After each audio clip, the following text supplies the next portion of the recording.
I never thought I would be afraid of my own son. That sentence keeps repeating in my mind every single night as I lie in this bed, in this room that used to feel like home but now feels like a cage. You know that feeling when you wake up and something is wrong but you cannot quite place what it is? That disorientation that makes your heart race and your hands tremble? Imagine feeling that every single day, every single moment, watching the world around you shift and change like sand slipping through your fingers. That is what Alzheimer's does to you. It steals your memories, yes, but it also steals your sense of safety, your ability to trust your own mind, your confidence in recognizing the people who are supposed to love you. And when you are living with this disease, when you are trapped inside a mind that betrays you constantly, you become vulnerable in ways you never imagined possible. You become dependent on the very people who might be using that dependence against you. My name is Margaret, and I am 73 years old. I have lived in this house for 42 years. I raised my son Daniel here. I planted the rose bushes in the front yard. I painted every room myself when my husband died 15 years ago because I needed to feel like I was doing something, anything, to take back control of my life. This house holds every memory I have, or at least every memory I can still grasp when the fog lifts for brief, precious moments. But lately, those moments of clarity have become my curse instead of my blessing. Because in those moments, I have started to notice things, strange things, terrifying things, things that make me question whether the disease is making me paranoid or whether my son, my only child, the boy I nursed through chickenpox and held through nightmares, is doing something unspeakable to me. It started 6 months ago when Daniel moved back in with me. He said it was because I needed help, that I could not live alone anymore, that he was worried about me forgetting to turn off the stove or wandering outside in the middle of the night. He was so caring, so attentive, always making sure I took my medications,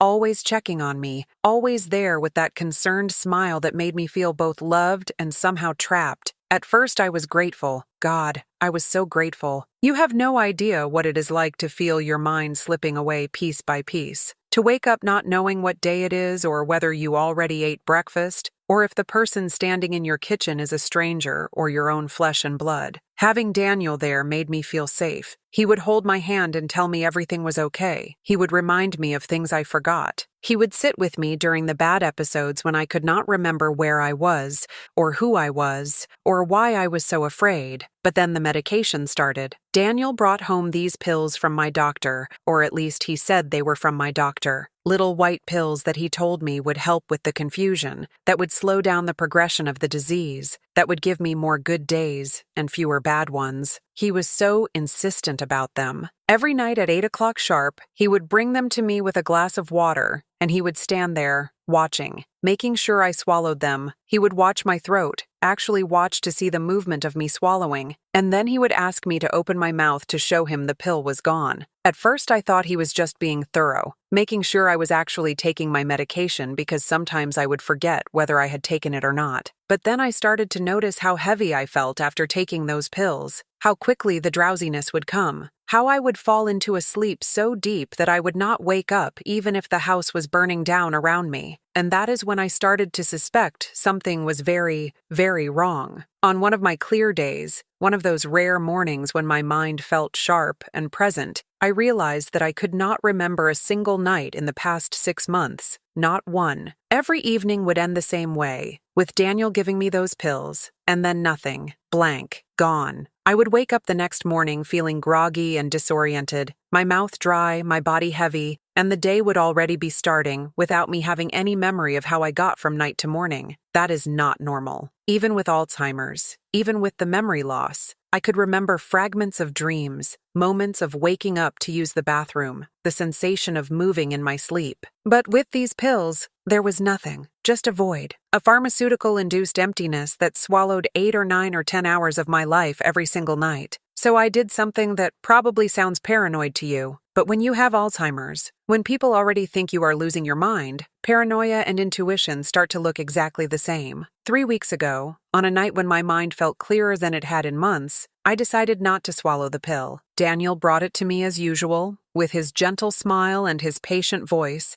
and I took it from him, put it in my mouth, took a sip of water, and pretended to swallow. But I did not. I tucked it between my cheek and my gum, the way I used to do with vitamins when I was a child and my mother was not looking. Daniel watched me, checked my mouth, but I have gotten good at this kind of deception over the years, the small rebellions that come with being treated like a child in your own home. He seemed satisfied, kissed my forehead, told me he loved me, and left the room. I stayed awake. I forced myself to stay awake, even though every part of me wanted to sink into that familiar drugged sleep. I spit the pill into my hand and tucked it under my mattress, and then I waited. I waited to see what my son would do when he thought I was unconscious, when he thought he had complete privacy, when he thought his mother was too drugged and too confused to know what was happening in her own house. What I discovered that night changed everything. What I saw made me realize that the worst thing about Alzheimer's is not losing your memories. It is realizing that the people you trust have been using your lost memories against you. I heard him come back into my room around midnight. I kept my eyes closed, kept my breathing steady and deep the way people breathe when they are in a heavy sleep. I could feel him standing over me, could sense him checking to make sure I was truly unconscious. Then I heard his footsteps move across the room toward my dresser. I have a safe there, a small fireproof safe that my husband installed years ago where I keep important documents, some jewelry, a little bit of cash for emergencies. I heard the sound of Daniel pressing the buttons on the electronic keypad.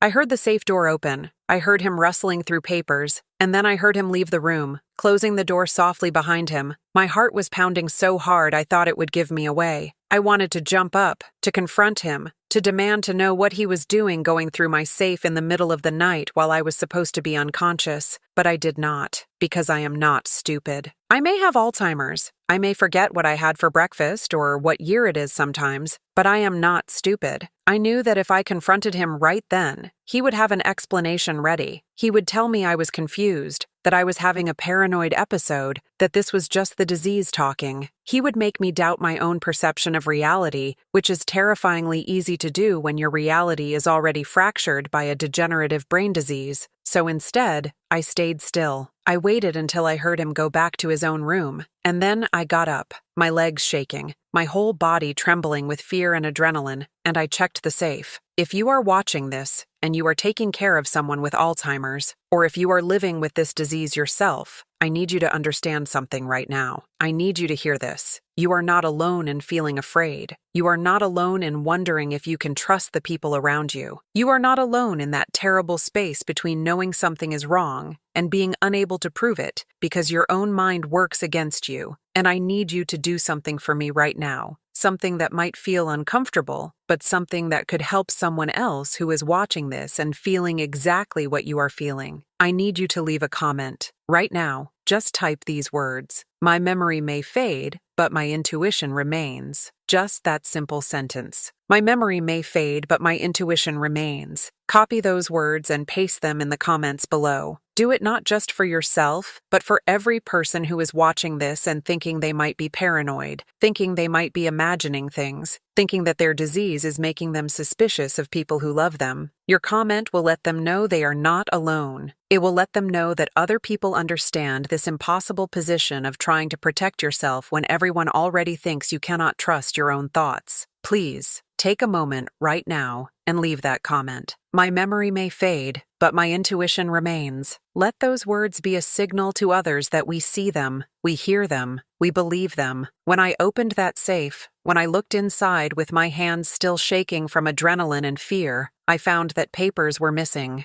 Not all of them, but specific ones. The deed to my house was gone. The documentation for my life insurance policy was gone. The paperwork for my retirement account was gone. But here is what really made my blood run cold. There were new papers in there. Papers I had never seen before. A power of attorney document with my signature on it. A document that gave Daniel complete control over all my finances, all my property, all my medical decisions. My signature was on that paper. My signature. But I have no memory of signing it. None. And I know what you are thinking. You are thinking that, of course, I do not remember signing it. I have Alzheimer's. I forget things. Maybe I signed it on a bad day and just do not recall. But here is what you need to understand. I may forget conversations. I may forget what I did yesterday or last week, but signing away control of everything I own, that is not a small thing. That is not something that would slip away quietly into the fog. And more than that, I found something else in that safe.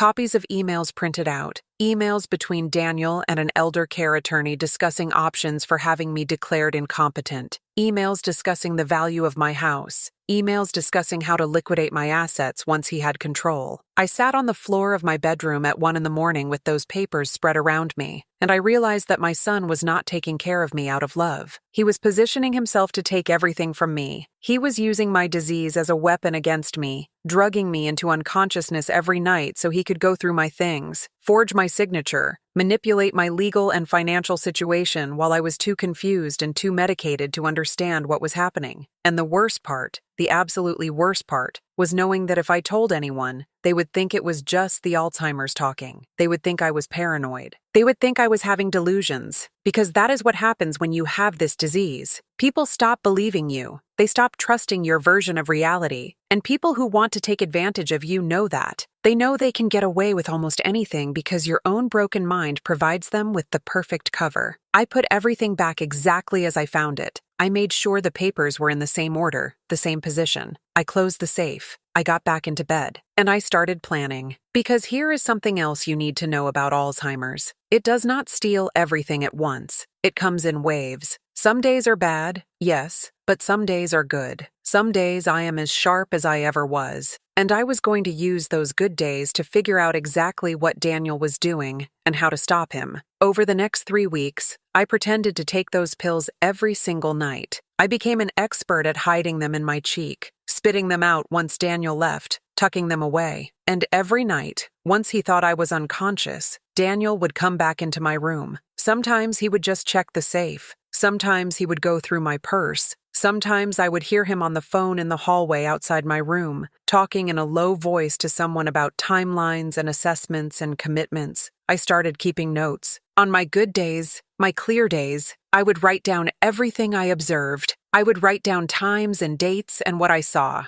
I hid these notes in places Daniel would never think to look, inside the pockets of old coats in the back of my closet, taped to the bottom of drawers, tucked inside books on my shelf. I was building evidence. I was documenting what was happening to me, because I knew that at some point I would need proof. I would need something concrete to show that I was not imagining this, that this was real, that my son was truly doing what I thought he was doing, and I kept pretending. Every day, I would act a little more confused than I actually felt. I would ask questions I already knew the answers to. I would repeat myself. I would seem more disoriented than I was, because I needed Daniel to think his plan was working. I needed him to believe that I was slipping further and further away, that I was becoming easier and easier to control, that soon he would be able to do whatever he wanted without any resistance from me. But here is what I learned during those 3 weeks of staying awake, of watching, of documenting. Daniel was not working alone. There was someone else involved, someone who was helping him, someone who was advising him on exactly how to manipulate the legal system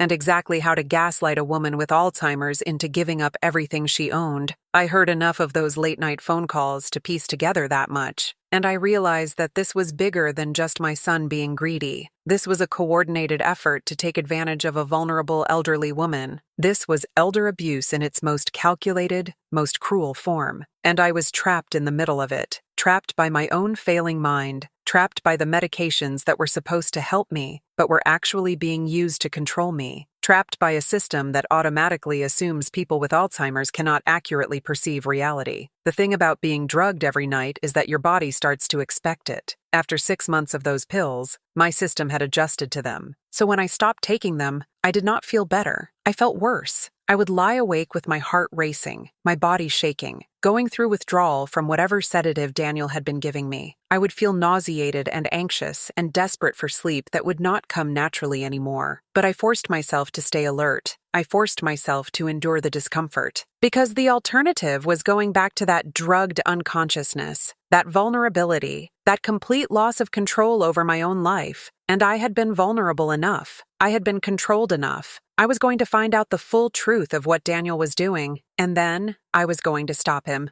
On the 20th night of my pretending, something changed. Daniel came into my room after I had supposedly taken the pill and fallen asleep, but this time he was not alone. I heard 2 sets of footsteps. I heard a woman's voice, low and cautious, asking if I was really out. I heard Daniel reassure her that I was completely unconscious, that the medication he was giving me would keep me under for at least 8 hours, that we, and he said we, had nothing to worry about. They went to the safe together. I heard them discussing documents. I heard the woman, whoever she was, telling Daniel that they needed to move faster, that they needed to get me into a facility soon, that once I was in managed care, it would be much easier to finalize everything. She said the words managed care like they were a solution, like they were a kind thing, but I heard what she really meant. She meant a place where I would be even more isolated, even more controlled, even more unable to resist whatever they had planned. I wanted to scream. I wanted to jump up and confront them both, but I stayed frozen, barely breathing, listening to them plot the destruction of my life while I lay there pretending to be unconscious. The woman said something about a doctor who would sign off on the incompetency evaluation, someone who owed her a favor, someone who would not ask too many questions. Daniel laughed. My son laughed at the idea of having his own mother declared legally incompetent based on a fraudulent medical evaluation. And in that moment, lying in that bed, listening to that laugh, I felt something break inside me. Not my mind, my heart, because this was not a stranger doing this to me. This was not some random predator who saw an opportunity. This was my child, the baby I carried for 9 months, the toddler who clung to my leg on his first day of school, the teenager I stayed up late worrying about when he was out with friends, the young man I helped through college, through his first heartbreak, through every challenge life threw at him. This was Daniel, my son, and he was treating my life, my autonomy, my dignity, like they were obstacles to be removed on his way to cashing in on my assets. They left my room eventually, still talking in low voices about timelines and signatures and facilities. I heard them go downstairs. I heard the front door open and close, heard a car start and drive away. And then I got up, still shaking, still feeling like I might vomit from the combination of fear and betrayal, and I did something I had been planning for days. I called my brother, my younger brother Robert, who lives 2 states away, who I had not spoken to in months because Daniel always had reasons why I should not call him, why I should not bother him, why it was better to keep family matters private. Robert answered on the 3rd ring, his voice heavy with sleep, asking what was wrong. And I told him. I told him everything. I told him about the pills, about the safe, about the forged power of attorney, about the late-night visitors, and the plans to have me declared incompetent. I told him I needed help, and I needed it now before Daniel could move forward with whatever timeline they had discussed. Robert believed me. Thank God Robert believed me. He did not question whether my Alzheimer's was making me paranoid. He did not suggest that maybe I was confused or misunderstanding the situation. He heard the clarity in my voice, the detail in my account, and he knew I was telling him the truth. He said he would drive up first thing in the morning. He said he would bring a lawyer. He said we would figure this out together. And for the first time in 6 months, I felt like maybe, just maybe, I was not completely powerless.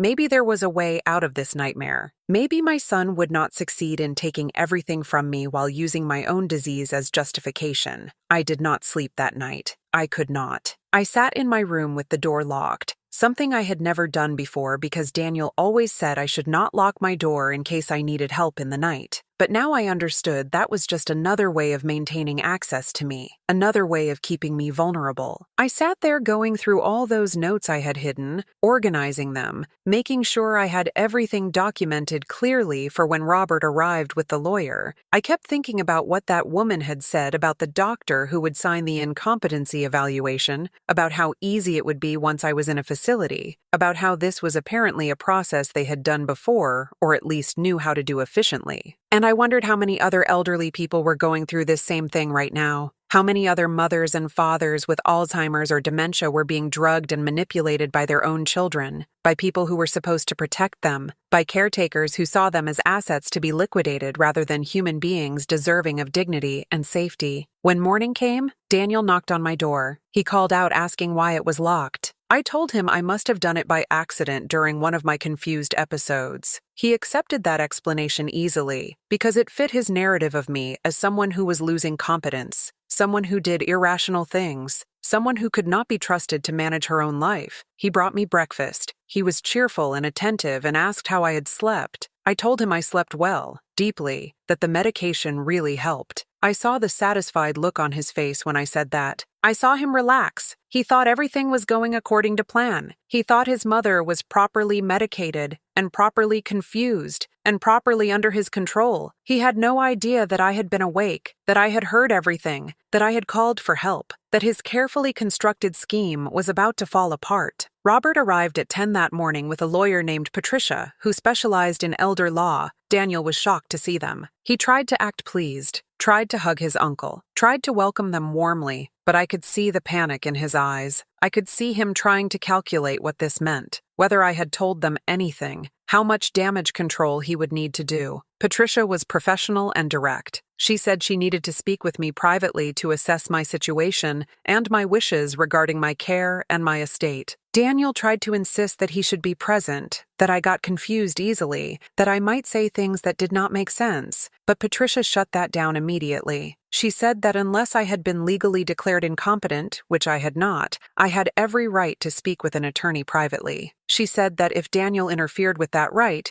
it could be considered undue influence or even elder abuse. I saw Daniel's face go pale when she said those words. Elder abuse. That is what this was. That is the name for what my son had been doing to me. We went into my bedroom, the three of us, and I locked the door behind us. And then I told them everything. I showed them the notes I had been keeping. I showed them the pills I had been hiding instead of swallowing. I showed them the forged power of attorney in the safe. I showed them the printed emails about having me declared incompetent. Patricia recorded everything I said. She took photos of the documents. She bagged the pills as evidence. And then she told me something that made my blood run cold. She said that what Daniel was doing was unfortunately common. She said that financial abuse of elderly people, especially those with cognitive impairments, was one of the most underreported crimes in the country. She said that family members were actually the most likely perpetrators. She said that the very symptoms that made people vulnerable, the confusion, the memory loss, the difficulty articulating complex situations, were the same symptoms that made it nearly impossible for them to report abuse or be believed when they did report it. She also told me something else, something I had not known. Those pills Daniel had been giving me were not prescribed by my actual doctor. Patricia had already done some preliminary investigation before coming, had called my physician's office, had confirmed that no such medication had been prescribed for me. Whatever Daniel was giving me, he was getting it from somewhere else. Probably from whoever that woman was who had been in my room the night before. Probably through some black market or corrupt medical professional who was part of this scheme.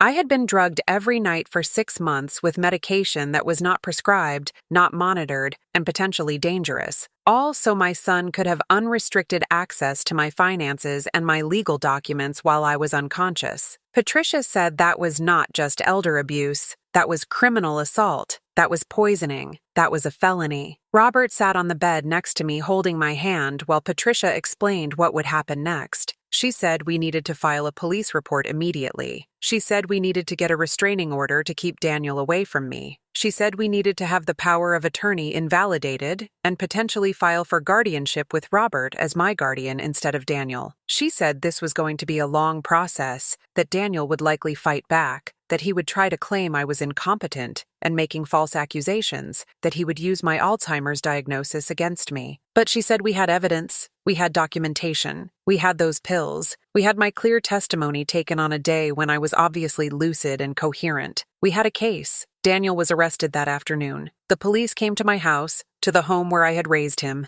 and they put handcuffs on my son and read him his rights. He looked at me with such hatred as they led him away, such pure, undisguised hatred, like I had betrayed him by refusing to be drugged and robbed and institutionalized, like I was the villain in this story for having the audacity to protect myself. In that moment, I saw that he had never really loved me. Maybe he had when he was young, when he was still innocent, but somewhere along the way I had stopped being his mother and had become just an obstacle between him and my money, between him and this house, between him and whatever life he thought he deserved to have funded by my assets. The woman who had been in my room that night was also arrested. She turned out to be a paralegal who worked for an estate planning firm. She had been helping Daniel forge documents and had been planning to facilitate the fraudulent incompetency evaluation. She had done this before with other clients, other vulnerable elderly people, other families who trusted her to help with legitimate estate planning, and instead found themselves robbed of everything they owned. The legal process took months.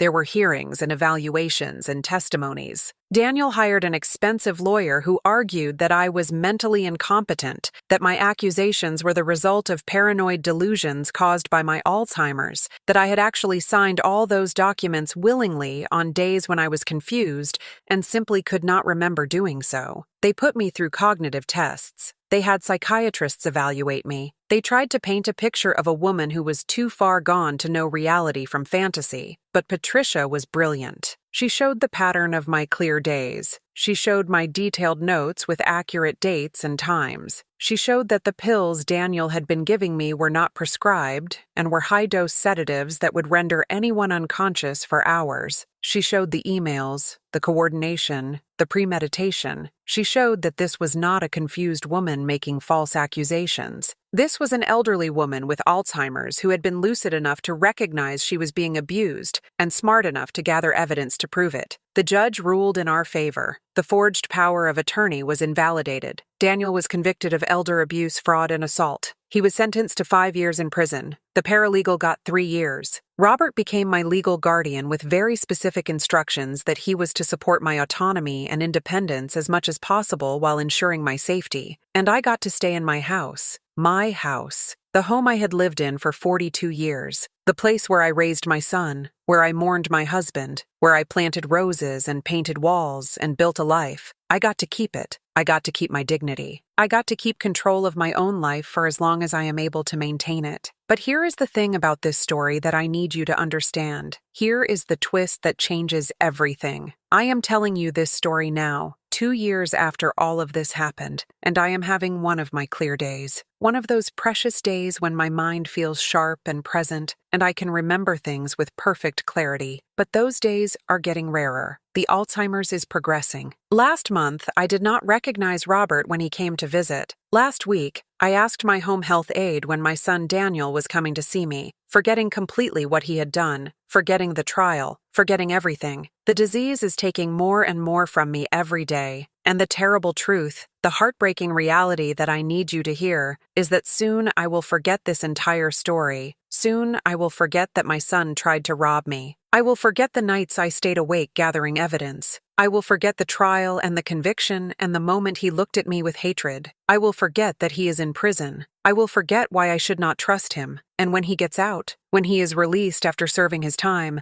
there is a very real possibility that I will welcome him back into my life because I will not remember what he did. I will just see my son, the son I love, the son I miss on my confused days when I call out for him not remembering why he is not here. The disease that helped me catch him, that made me seem like an unreliable witness he could exploit, is now the same disease that will make me forget I ever needed protection from him in the first place. That is the real twist, the devastating irony. I fought so hard to maintain my agency, to prove I was still competent enough to recognize abuse and protect myself, to show that having Alzheimer's does not mean I deserve to be exploited. But the very disease I fought to overcome is now going to erase the memory of that fight. Robert has tried to prepare for this. He has written everything down. He has created a document that he reads to me on my bad days, explaining who Daniel is and what he did, and why he cannot be allowed back into my life. He has put systems in place to protect me from my own forgetting. But we both know that there will come a day when I am too far gone to understand those documents, when I will just see words on a page that mean nothing, when my longing for my son will override any written warning, because I will not have the cognitive capacity to process why I should be afraid of him. And Daniel knows this. His lawyer made it very clear during the trial that they were counting on my condition worsening. They actually argued that my memory of the abuse would fade, that eventually I would not be able to testify consistently about what happened, that time was on their side. They were not wrong. Time is on their side. Every day I lose a little more. Every week there are more moments of confusion than clarity. Every month the disease takes bigger pieces of who I am and what I remember. Daniel will serve his time, and when he is released, he will have a mother who potentially does not remember that he ever hurt her. He will have access to a vulnerable elderly woman who has been taught by her own failing brain to doubt her own perceptions, to accept other people's versions of reality over her own, to be compliant and trusting because she has no other choice. unless the systems Robert has put in place hold, unless the legal protections remain strong enough, unless I wrote enough down and said enough out loud while I still could,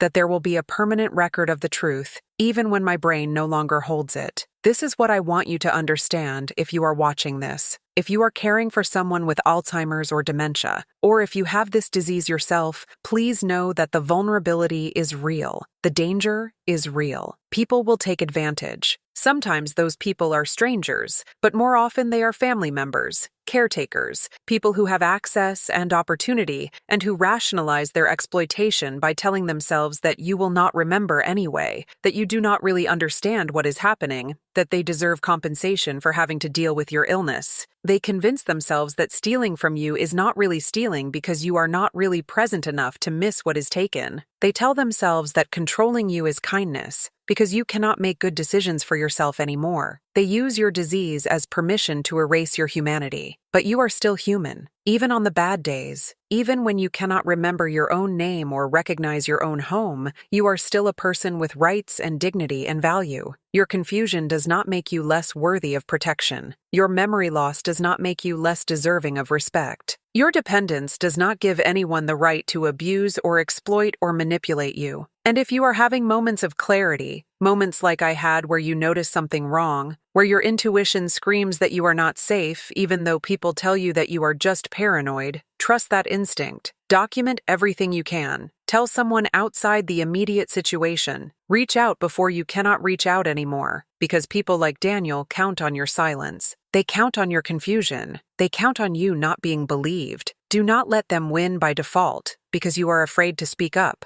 or because you think no one will listen to someone whose mind is failing. And if you are taking care of someone with this disease, if you are the family member or the caretaker or the friend who has been trusted with someone's vulnerability, I am asking you to examine your own heart. Are you seeing a bank account when you look at them, or a human being? Are you calculating what you will inherit, or are you honoring what they need right now in this moment? Are you treating their assets like they are already yours, or are you protecting what belongs to them until they are truly gone? Because let me tell you something about taking care of someone with Alzheimer's. It is hard. It is exhausting. It is thankless and frustrating and heartbreaking to watch someone you love disappear piece by piece. You will have moments where you resent them. You will have moments where you want to walk away. You will have moments where you feel like you are sacrificing your own life to care for someone who does not even remember who you are. All of that is valid. All of those feelings are real and understandable and human, but those feelings do not give you permission to steal from them. They do not justify drugging them into unconsciousness so you can go through their belongings. They do not make it okay to forge documents or manipulate their legal situation, or convince doctors to declare them incompetent so you can access their money. If you are feeling overwhelmed, there are resources. There are support groups and respite care and social services that can help you cope with the burden of caregiving without resorting to exploitation. The difficulty of the job does not excuse the abuse. I am having a clear day today, but I do not know when the next one will come. I do not know how many more times I will be able to access these memories with accuracy and detail. So I am recording this. I am writing this down. I am putting this out into the world as a warning and a testimony. This is what happened to me. This is how my own son tried to rob me while using my disease as cover. This is how I caught him and stopped him and protected myself. And this is the tragic truth that even though I won that battle, the disease is going to win the war. It is going to take these memories from me eventually. It is going to make me forget why I should be afraid. It is going to erase the evidence of my own strength and clarity and courage in fighting back against someone who hurt me. But right now, in this moment, while I still can, I am choosing to speak. I am choosing to tell the truth. I am choosing to leave a record that will exist even when my memory of it does not.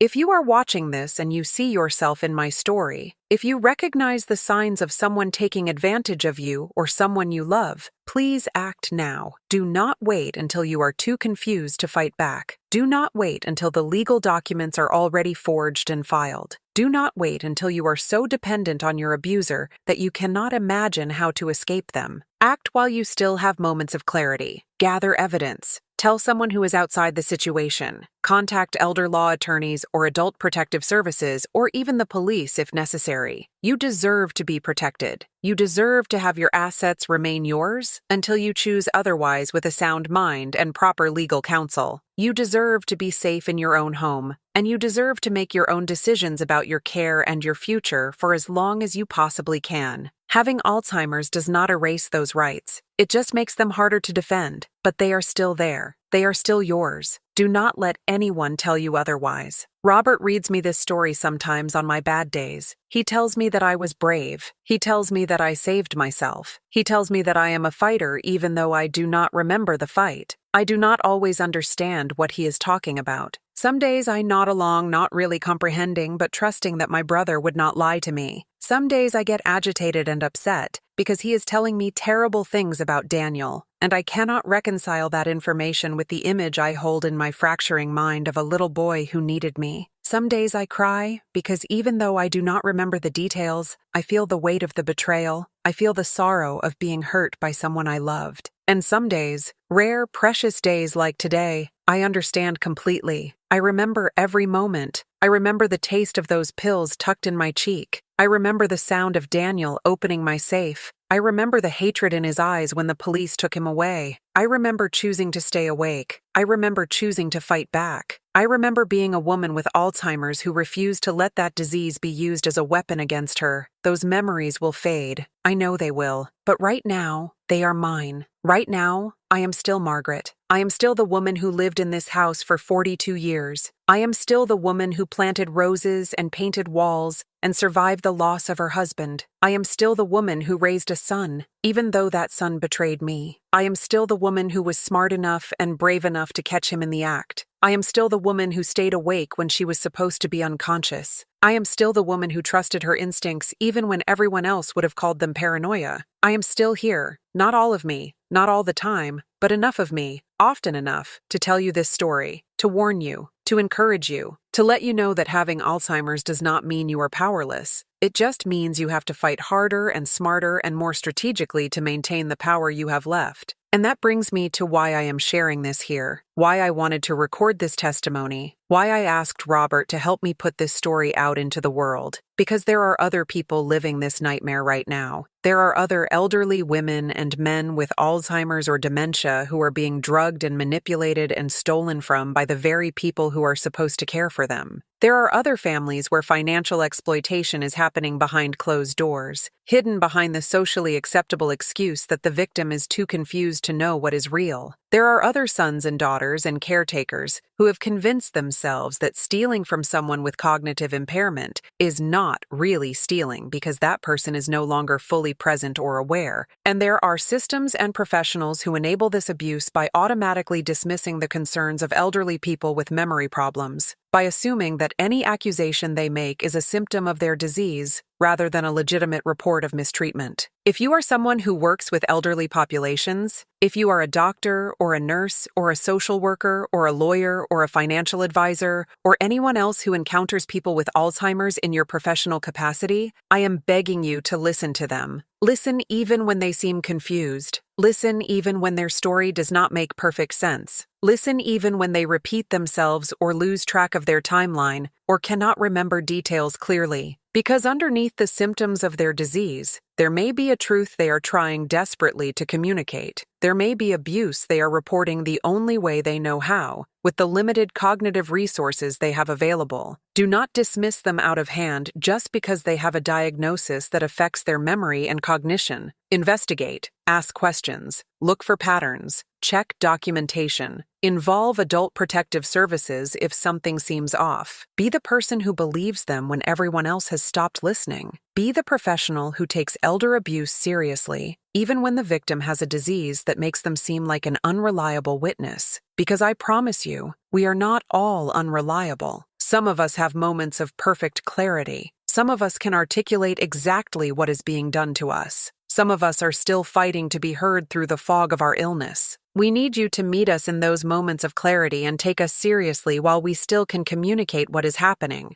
And if you are someone who is watching this because you love stories, because you were drawn in by the dramatic elements, because you wanted to know what the twist ending would be, I hope this story has moved you. I hope it has made you think about the elderly people in your life differently. I hope it has made you aware of how vulnerable people with cognitive impairments truly are, and how easy it would be for someone to take advantage of them. I hope the next time you encounter an older person who seems confused or forgetful or repetitive, you will treat them with extra patience and extra kindness and extra attention, because you never know what they might be going through behind the symptoms you can see. You never know if they are trying to tell you something important and just cannot find the words. You never know if they are fighting a battle that no one else believes is real. Give them the benefit of the doubt. Give them your time. Give them your compassion. And if you ever suspect that someone is being abused or exploited, speak up. Report it. Investigate it. Do not assume that someone else is already handling it or that the person is too far gone to be helped. Be the voice for people who have lost the ability to make their voices heard. I want to take a moment here, while I still have your attention, while you are still with me in this story, to ask you to consider becoming part of our community. If this story touched you, if it made you think, if it made you feel something real and important, please subscribe to this channel. I know that might sound like a strange request in the middle of such a painful story, but here is why it matters. This channel is not about entertainment. It is not about views or clicks or numbers. It is about creating a space where people who are dealing with Alzheimer's, either themselves or through a loved one, can find stories that validate their experiences. It is about building a community of people who understand what it means to fight for dignity in the face of a disease that strips away so much of who you are. It is about sharing testimonies like mine so that other people know they are not alone, so that they know abuse is not inevitable just because they have memory problems, so that they know their instincts and their clear moments matter and should be trusted. When you subscribe, you are not just following a channel. You are joining a movement to protect and honor elderly people with cognitive impairments. You are saying that their stories matter. You are saying that their voices deserve to be heard. And you are creating a space where others can come and find comfort and understanding and practical information about how to navigate this disease and the systems around it. Every time a new video goes up, it is another story, another perspective, another piece of evidence that people with Alzheimer's are still people, still valuable, still worthy of respect and protection. So please, take a moment right now and click that subscribe button. Turn on notifications so you will know when new stories are shared. Be part of this community that refuses to let people like me disappear into our disease without leaving a mark, without being remembered, without having our truth recorded for others who will walk this path after us. The reality is that I am one of the lucky ones. I had clear days when I needed them most. I had the presence of mind to recognize what was happening and the courage to document it. I had a brother who believed me, and a lawyer who took my case seriously, and a judge who ruled based on evidence rather than prejudice about my cognitive ability. But how many others are not that lucky? How many elderly people with Alzheimer's are being abused right now and do not have those clear moments to realize it? How many have caretakers who have completely isolated them, so there is no one outside the situation to call for help? How many have families who all enable the abuse because they are all benefiting financially from exploiting the vulnerable person? How many are in facilities where the staff is overworked and undertrained and would never notice if someone was being systematically robbed by a visiting family member? The numbers are staggering. Elder abuse affects millions of people every year, and financial exploitation is one of the most common forms. People with dementia and Alzheimer's are particularly targeted because the very nature of their illness makes them perfect victims. They forget conversations, so they can be told the same lies repeatedly. They doubt their own perceptions, so they can be gaslit easily. They are dependent on caretakers, so they fear reporting abuse because they might lose the only help they have. They are often isolated because their confusion makes social interaction difficult, so there are fewer witnesses to what is happening to them. All of these factors combine to create a situation where abuse can continue for months or years before anyone outside the situation realizes something is wrong. That is why stories like mine matter. That is why it is so important to talk openly about what happened to me, because silence protects abusers. Shame protects abusers. The assumption that people with Alzheimer's cannot reliably report mistreatment protects abusers. But speaking up, documenting, sharing, warning others, all of that threatens the environment where abuse thrives. All of that creates accountability. All of that makes it harder for people like Daniel to operate in the shadows, counting on their victims' confusion and society's prejudices to cover their crimes. I am using my voice while I still have it to say that this happened to me, and it was wrong, and it should not happen to anyone else. I am using my platform, whatever small platform this video creates, to encourage other people to speak up too. If you suspect abuse, say something. If you are experiencing abuse, tell someone. If you work in a position where you could identify abuse, stay alert for the signs. Together, we can create an environment where exploiting elderly people with cognitive impairments becomes riskier and less profitable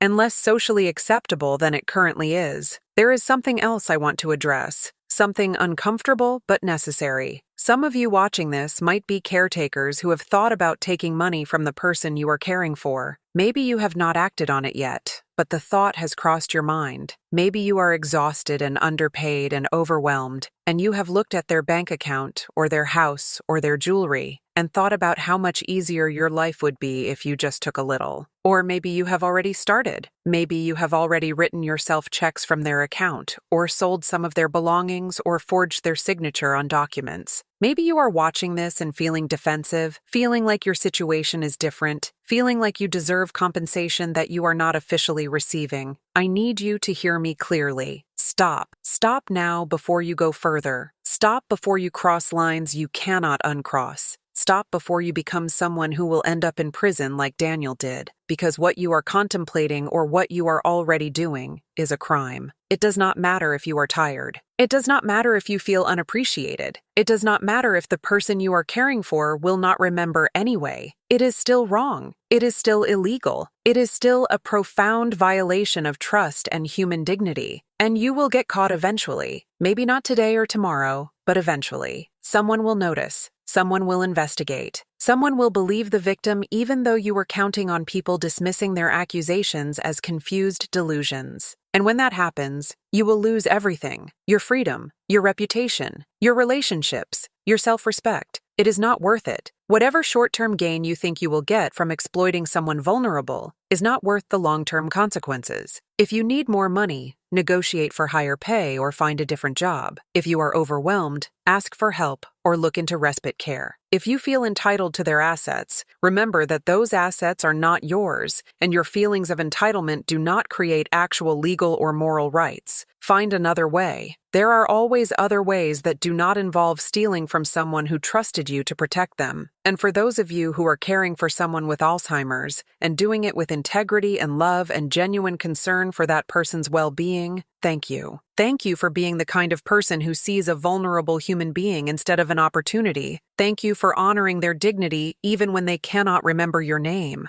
Thank you for protecting their assets and their autonomy and their comfort even when it is hard and exhausting and emotionally draining. Thank you for being trustworthy. The work you are doing matters more than you probably realize. You are providing safety and care to someone who desperately needs it. You are making it possible for them to stay in their home or maintain their routine or keep some control over their daily life. You are the barrier between them and people who would exploit them. You are the reason they can have good days and peaceful nights and moments of joy in the midst of a terrifying disease. Never underestimate how important your role is or how valuable your integrity is. You are quite literally saving lives and protecting legacies and preserving whatever quality of life is still possible for someone whose mind is being stolen piece by Alzheimer's. That is heroic work, even when it does not feel heroic, even when it feels like you are just surviving day by day. You are making a profound difference. Now, let me tell you the final piece of this story, the last twist that I need you to understand. Daniel will be released from prison in 3 years. He will be 40 years old, still young, still my son. And on that day, I will most likely be much further into my disease than I am now. The doctors say that my progression has been relatively slow so far, but Alzheimer's is unpredictable. I could have mostly good days until the very end, or I could decline rapidly. There is no way to know. But Robert has made plans. He has created legal structures that Daniel cannot override. He has set up my care in ways that require multiple people to approve any changes. So Daniel cannot swoop back in and take control, even if I welcome him with open arms, because I have forgotten what he did. Robert has made sure that I am protected from my own forgetting. But here is what keeps me up at night on the nights when I still can be kept up. What if I become so confused that I find a way around those protections? What if I insist so strongly that I want to see Daniel that the systems Robert built start to bend? What if my longing for my son, the son I remember from before all this happened, the little boy who needed me and loved me, becomes so strong that I sabotage my own safety to be near him again? That is the real horror of this disease. Not just that it steals memories, but that it steals your ability to protect yourself from people who hurt you. It erases the lessons you learned. It removes the boundaries you built. It makes you vulnerable not just to new threats, but to old ones that you already defeated once. I am recording this video as insurance against that possibility. I am putting my testimony out into the world, so that if Daniel ever comes back into my life, if I ever forget why he should not be there, someone can show me this video. Someone can make me watch myself explain what he did. Someone can confront me with the evidence of my own clarity, my own pain, my own decision to protect myself from him. I do not know if that will work. I do not know if future Margaret, the one who is deeper into the disease, will be able to process this video or believe it or act on it. But it is the best I can do. It is the only way I can reach across time and communicate with the version of myself who will no longer have access to these memories. This video is me trying to save myself from myself, trying to protect the confused elderly woman I will become from making decisions that the clear-minded woman I am today would never allow. It is a message in a bottle thrown into the future, hoping it will reach the shore of my deteriorating mind and make enough of an impact to keep me safe. And that is why I am asking you, everyone who watches this video, to be witnesses. Remember my story. Remember what Daniel did. Remember that I was clear and coherent and certain when I recorded this testimony. Remember that I explicitly said I do not want him in my life, that I do not trust him, that I believe he is dangerous to me. If you ever encounter me in person, if you ever hear that I have reconciled with my son, if you ever see news that we are back in contact, please reach out to Robert. Please remind whoever is responsible for my care that I made this video. Please be the external memory that I am losing. I know this is a strange thing to ask of strangers on the internet. I know you do not owe me anything, but I am asking anyway, because I do not know what other options I have. My mind is betraying me. My memories are leaving me. And the person who hurt me most will eventually be free to hurt me again, unless there are enough people who remember this story and hold me accountable to the decision I am making right now while I still can make decisions. Be my backup brain. Be my external hard drive. Be the witnesses to my clarity, so that my future confusion does not erase the truth of what happened. This is my message to anyone watching who is experiencing something similar. Do not wait. Document everything now. Create videos if you can. Write everything down. Tell multiple people outside your immediate situation. Build redundancy into your protection systems because your brain will not be reliable forever, but external records and multiple witnesses can be. Make it harder for abusers to rewrite history once you cannot remember history accurately anymore. Take control of your narrative while you still can, and then scatter that narrative as widely as possible so that even when you lose your grip on it, others will hold it for you. Create insurance policies against your own forgetting.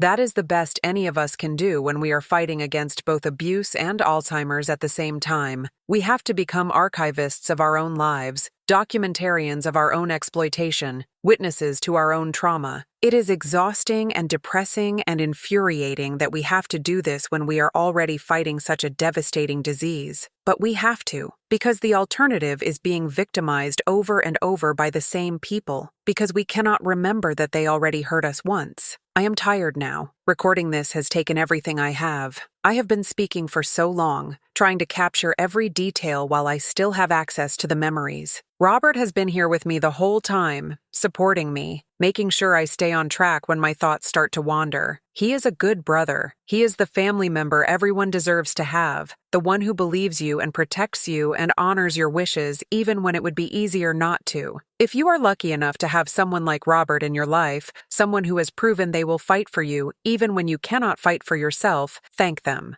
Tell them how much they mean to you. Make sure they know that their integrity and their loyalty and their love make all the difference, because they are the reason vulnerable people like me have any chance at all of maintaining safety and dignity through the later stages of this disease. And if you do not have someone like Robert, if you are facing this alone, please reach out to social services, to elder law attorneys, to adult protective services, to anyone who might be able to help you build the support system you need. You do not have to navigate this by yourself. There are resources and professionals and organizations that specialize in protecting elderly people with cognitive impairments. They can help you create the legal structures and care plans and safety systems that will protect you even as your disease progresses. Do not be too proud or too scared or too confused to ask for help. Your vulnerability is not a character flaw. It is a medical reality. And there are people whose job it is to help people in your exact situation. Find them. Use them.